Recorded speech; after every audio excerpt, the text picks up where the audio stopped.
Halo semua, kembali lagi dengan saya di Belajar Bareng A-Market. Pernah nggak sih kamu merasa sudah investasi cukup lama, tapi masih bingung sebenarnya portofolio investasiku ini performanya bagus atau tidak? Banyak investor fokus membeli aset, tapi lupa satu hal penting, mengevaluasi kinerja portofolio investasi.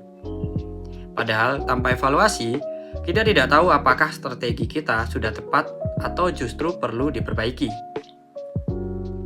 Yuk, mari kita bahas.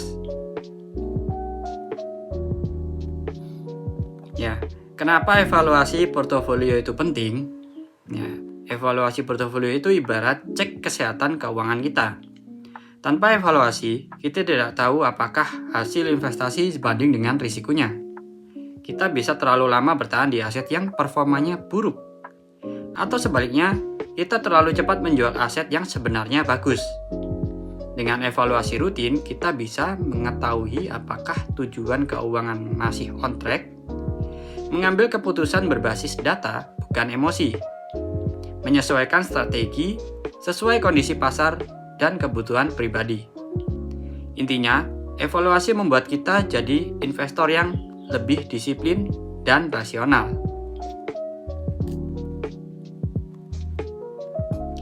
Kemudian selanjutnya tentukan tujuan investasi sejak awal. Sebelum melihat angka-angka, tanyakan dulu pada diri sendiri. Apakah tujuan investasi saya jangka pendek, menengah, atau panjang? Untuk dana pensiun, beli rumah, atau dana pendidikan? Kenapa ini penting? Karena portofolio yang bagus bukan berarti untung besar, tapi sesuai dengan tujuan dan profil risiko kita. Contohnya, portofolio dana pensiun 20 tahun ke depan wajar kalau fluktuatif. Tapi untuk dana darurat, fluktuasi besar justru tanda bahaya. Jadi evaluasi performa selalu harus dikaitkan dengan tujuan awal. Hitung return portofolio. Langkah berikutnya adalah menghitung return atau imbal hasil. Ya, secara sederhana, return adalah seberapa besar keuntungan atau kerugian dari investasi kita. Kamu bisa melihat return total portofolio, return per aset seperti saham, reksadana, obligasi, kripto, dan lain-lain. Beberapa jenis return yang umum digunakan yaitu return tahunan, return rata-rata, return kumulatif. Ya, tips penting jangan hanya melihat angka hijau atau merah. Perhatikan juga konsistensi return dari waktu ke waktu, bukan hanya satu periode saja.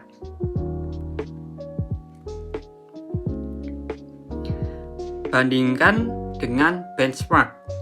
Ya, return saja belum cukup. Kita perlu benchmark. Benchmark adalah pembanding. Misalnya IHSG untuk saham Indonesia, indeks LQ45, indeks reksadana pasar uang, atau target return pribadi. Contoh, kalau portofolio saham kamu naik 8% per tahun, tapi IHSG naik 12%, berarti kinerjanya masih di bawah pasar. Benchmark membantu kita menjawab pertanyaan, apakah performa portofolio saya benar-benar bagus? Atau hanya ikut naik karena pasar sedang naik. Selanjutnya, perhatikan risiko bukan hanya untung. Ya, banyak investor hanya fokus pada keuntungan, tapi lupa risiko. Beberapa hal yang bisa kamu perhatikan, yang pertama, seberapa besar fluktuasi nilai portofolio. Kemudian, apakah kamu sering panik saat market turun? Kemudian selanjutnya, apakah drawdown-nya terlalu dalam? Portofolio yang baik adalah return-nya sesuai, risikonya masih bisa kamu toleransi. Ingat, investasi terbaik bukan hanya untung yang paling besar, tapi yang membuat kamu bisa tidur nyenyak. Kemudian selanjutnya, evaluasi alokasi aset dan diversifikasi. Ya, selanjutnya cek kembali alokasi aset kamu. Berapa persen di saham, berapa di obligasi, berapa di instrumen yang lebih aman.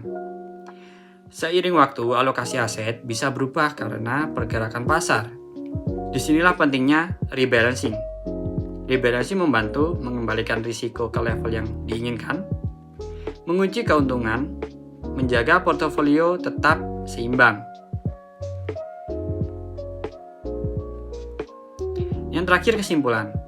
Sebagai kesimpulan, mengevaluasi performa portofolio investasi itu meliputi menyesuaikan dengan tujuan keuangan, menghitung return, membandingkan dengan benchmark, memperhatikan risiko, dan mengecek kembali alokasi aset.